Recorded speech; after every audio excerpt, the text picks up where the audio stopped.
The word of the day today is rally. Because whether we want to think that it's real or not, it was real, and Nick Sirianni made it very clear today that the drama, that his own locker room calls, but the drama is real.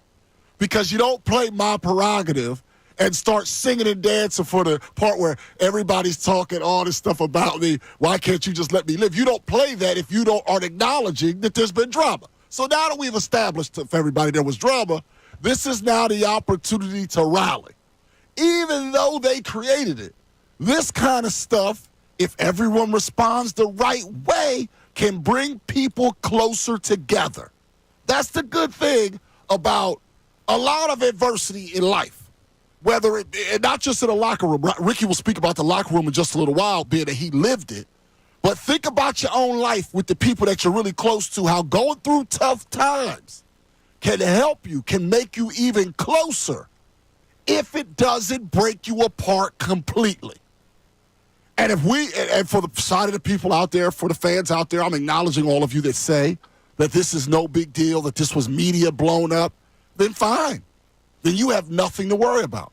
For the rest of the fans out there who believe that this was real, that believes that Brandon Graham reacting did start to make that drama real, that doesn't mean all is lost. It does not mean the Steelers game is lost.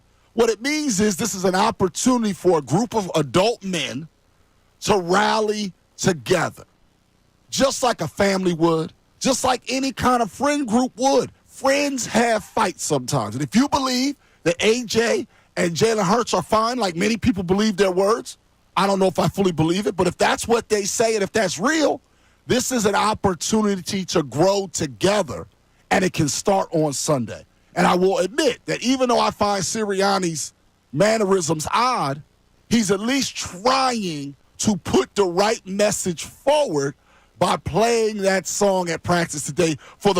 Remember, the media is only there for a very small amount of time in practice. They could have played that in practice half hour in when the media is gone, or hour in.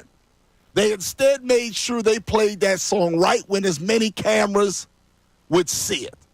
That's a purposeful move to show, you guys want to talk, but we're going to stick together. And that stuff can be true if it doesn't break them apart completely.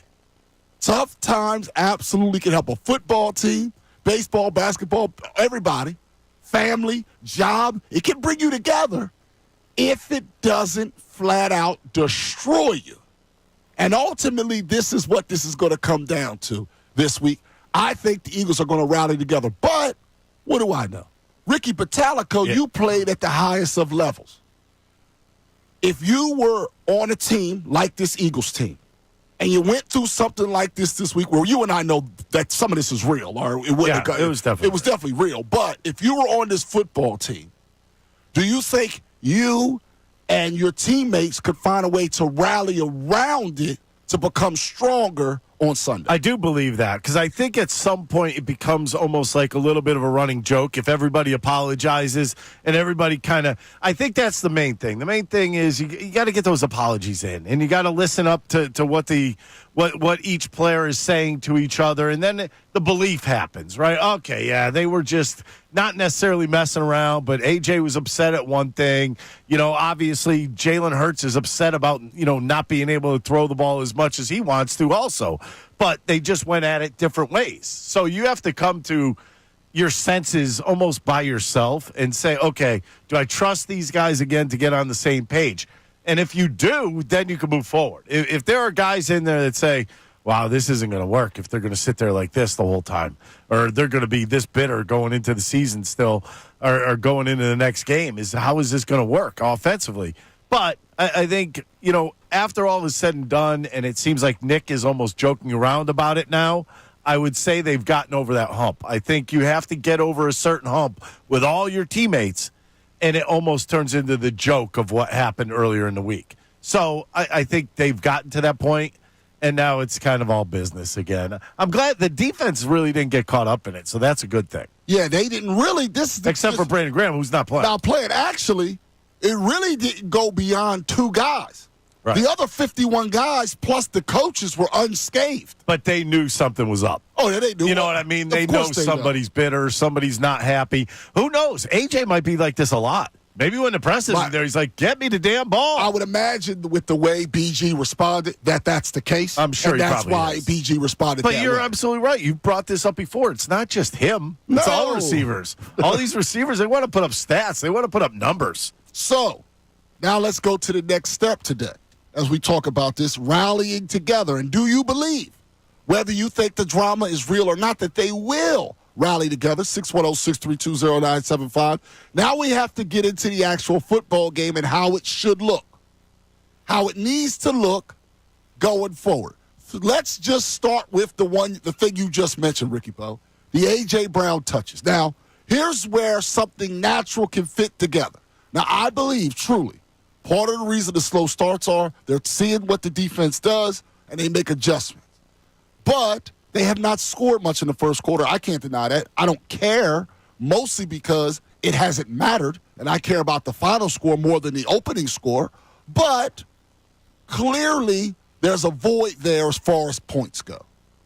If you're Kellen Moore this week, I think you must give at least on the first 3 plays, because you don't know about if you're going to get a first down or not going in.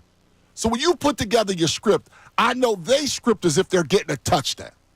But we know in real life, neither team is automatically going to score on the first drive. Both of these teams have good defenses, and you have to give credit to. You have to give some credit going into the game to the Steelers. You have to give some credit to the Eagles' defense going in. You may not score because of something you do wrong. You may not score on a drive or two based on something they do correctly. It's not always a mistake that keeps you from scoring. We have to always remember that. Same thing in baseball. Sometimes you make your pitch and the hitter goes and gets it. Sometimes you think you squared up a baseball that was there and the defense just got to you. You hit it on the screws. You hit it really hard. Third baseman, shortstop, second base, whoever just makes a great play. Sometimes you got to tip your cap. But in those first 3 plays, I'm saying this right now, Kellen Moore, you must reward the crazy. A.J. Brown's got to get at least 2 targets in the first 3 plays. If you want to pass to A.J., run Saquon, pass to A.J. third down, fine. But in those first 3 plays of the script, A.J. Brown must be targeted. That's going to calm him down. That's going to calm the crowd down. That's probably going to be looking to boo if you go 3 and out. Yep. They'll be less likely to boo if you threw it to A.J. on those plays than if you check down to Gainwell. Then they're really going to boo.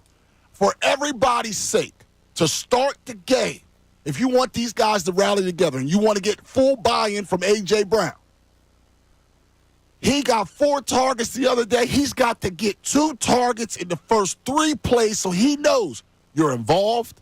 We're looking for you. The quarterback's showing you love. I think that can go a long way in this football game.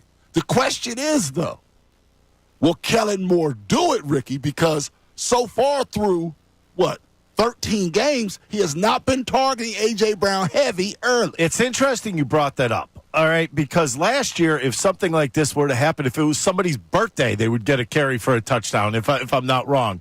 Who is, Boston. What's his name? He was with us last year. Boston Scott. Boston Scott. Yeah. Every time he played the Giants, was he not getting the football? Every time. And was he not scoring touchdowns against the Giants? Every time. See, there was always something. And I think that had a lot to do with Nick Sirianni. And I think Sirianni would be like, okay, you know what? He wants the ball. Let's get him the ball a bunch early on in this ball game. Now it's Kellen Moore. I don't think Kellen cares all that much. I think Kellen is more of a guy that I just want to win the game. No matter how I get there, I just want to win the game. But I do think he probably knows, like, the targets have been lessened lately. And he probably will try. When you think about it, you look at Pittsburgh, their defense is ranked 4th rushing-wise in the NFL. So that's pretty good rushing defense. They give up 91.5 yards per. 18th passing. So we may see some passes early on in this game. And let's face it, it may be a little bit of a surprise. We haven't seen much of it except for 3rd down and 6, 3rd down and 5, right, especially early on in the first quarter, and then it kind of opens up as the game goes on. I think it might be a little refreshing to see him open up the game early on in the ball game instead of waiting. And I'm not saying it has to be directed at him. But no, I think it does. I think it does. I think that Devontae, You think you'll lose him? You're doing decoy routes on that first 3 plays. You're doing decoy routes. Unless the corner that covers you falls down and you're just so open it's a touchdown, we go into A.J. early. We're going to do first down A.J., second down Saquon, so that if it's complete, it's first down, and then on the first down, I'll hand off on first down. If it's incomplete, 2nd and 10, okay, Saquon, get me 6, get me in a 3rd and 4. Here comes A.J. again. I'm saying that because Saquon averages 6 yards a carry. Obviously, he doesn't average 6 yards all the time, but you get the point, the narrative right now. I think this is important. If you want to get the full rally from everybody, get it to A.J. Brown early, and then you decide whether or not to get to him often based on what the Steelers adjust to. Because you can also throw, obviously, to Devontae and other guys, but start it off with A.J. So if he gets a couple of touches, and who knows, if you get a first down or 2, then maybe you have to, in that next set of downs, he's got to get 2 more targets. Double covered or not. Double covered or not. Hey, everybody, thanks for watching our YouTube. If you want to help us out, go ahead and like and subscribe for us. If you liked what you saw, go right over here to our playlists and pick out whatever you want to watch.